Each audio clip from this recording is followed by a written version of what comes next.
Հունիսի 27, 2026 թվական Երևանի Երազայգում տեղի ունեցավ Սամըրֆեստը,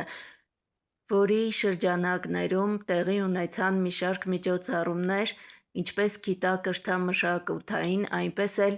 սպորտային։ Օրը հագեցած էր սպորտային խաղերով, երեխաների մոտ հատկապես տիրում էր բարձր տրամադրությունը, ինչը անհրաժեշտ երեխային ազատ տարածություն, մեկ գնդակ,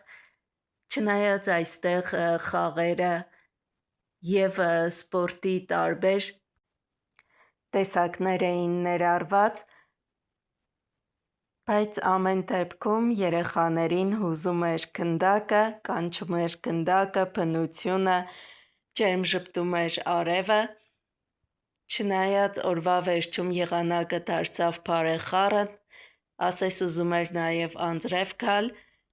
ամեն դեպքում երեկոն լի էր անակնկալներով և սպասվում էր գլխավոր անակնկալը։